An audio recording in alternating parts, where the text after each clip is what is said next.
नमस्कार दोस्तों, उषा की आवाज़ चैनल में आप सभी का स्वागत है। हमारी आज की कहानी है अलगाव। रोते रोते नन्ही पीहू सो गई थी। उसके गोरे गाल पर आंसू सूख गए थे और निशान बना रहे थे। बीच बीच में वो अभी भी सुबह उठती। उसे देखकर साधना की सिसकी निकल गई। वो बुदबुदा उठी, कितनी मासूम है ये, बिना बात मैंने इसे चांटा मार दिया।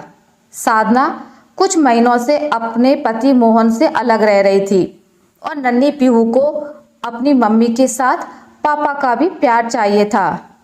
बस वो पापा से मिलने की जिद कर रही थी। वो क्या जाने कि बड़े लोगों की लड़ाई क्या होती है। उसने शुरू से जितना मम्मी को चाहा था उतना ही पापा को। जब शुरू से दोनों के बीच में सोई थी तो अचानक पापा से दूर कैसे रह लेती। जब भी घर में उसके पापा का जिक्र होता वो मचल उठती। शुरू में साधना ने उसे घुमाया फिराया, खिलौने खरीदवाए, पर अब उसका मन इन सब से भर गया था और उसे अपने पापा चाहिए थे। वो तोतली आवाज में पूछती, मम्मी पापा पास तब दाएंगे? चलेंगे चलेंगे कुछ दिन बाद, साधना टालती हुई कहती। झूठी हो आप गंदी, उसने कहा और साधना का हाथ घूम गया। बाप की तरह जुबान चलाने लगी है। उसकी बड़ी बहन दौड़ती हुई आई।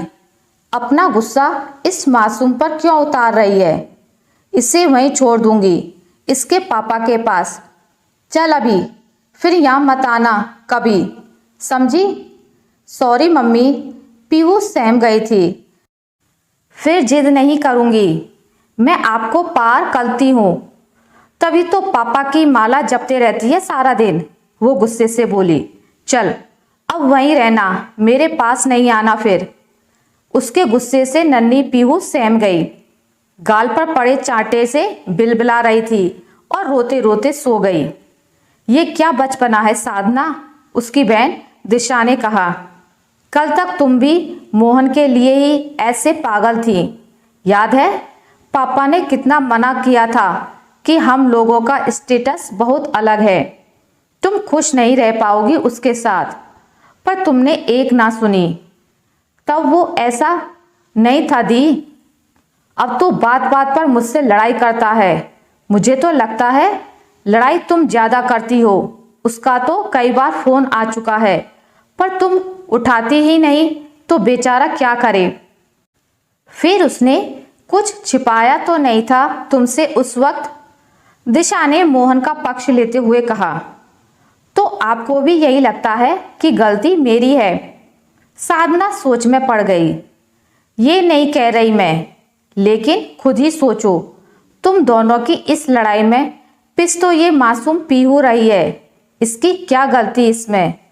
फिर हुआ क्या था ऐसा तुम दोनों के बीच जो तुम इतना गुस्सा हो उससे? कुछ तो बताओ। जब से आई हो बस गुस्से में रहती हो। साधना कुछ देर में बोली। दी, आप तो जानती हो मुझे महंगे गिफ्ट्स का कितना शौक है।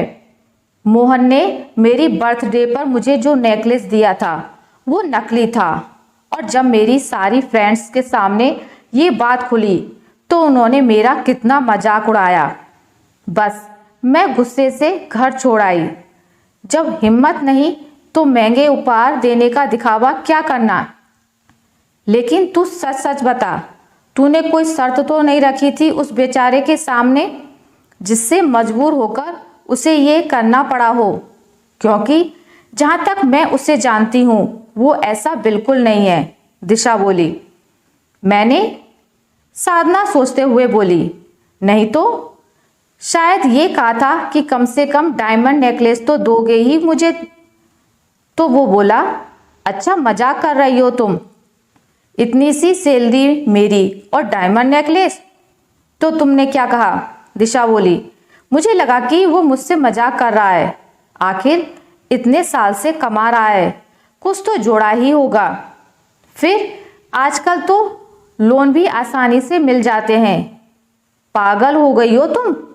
कोई ज्वेलरी के लिए लोन लेता है? वो पापा की तरह अमीर नहीं जिसे कोई फर्क ना पड़ता हो। एक एक पैसे की वैल्यू है उसके लिए। ओह, और मैंने बेवकूफ़ी भरे गुस्से से हमारा प्यारा सा रिश्ता मिनटों में बिखर गया। वही तो साधना, तू मुझसे छोटी है, तुझसे ज़्यादा दुनिया देखी है मैंने। सच्चा प्यार करने वाला अगर मिल जाए तो इन हीरो जवाहरात की कोई कीमत नहीं, ये तो पत्थर के टुकड़े हैं। तेरा मोहन तुझे बहुत प्यार करता है। आज उसकी इनकम कम है तो क्या हुआ, कल ज़्यादा भी हो सकती है, पर यह प्यार कहीं नहीं मिलेगा।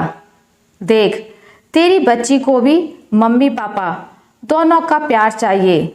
जब तक तुम दोनों ही थे तुमने अपने मन की कर ली, लेकिन अब तुम्हारे बीच ये मासूम भी है।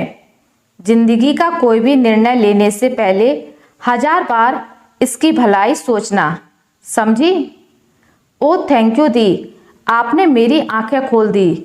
मैं अभी मोहन को फ़ोन करती हूँ कि कल वो हमें लेने आ जाए। आशा करती हूँ आपको मेरी आज की कहानी अच्छी लगी होगी। अगर आपको मेरी कहानी अच्छी लगी है तो इसे लाइक करें, ज़्यादा से ज़्यादा शेयर करें, और अगर आप मेरे चैनल पर नए हैं तो इसे सब्सक्राइब करना ना भूलें। मिलते हैं एक नई कहानी के साथ, तब तक के लिए नमस्कार।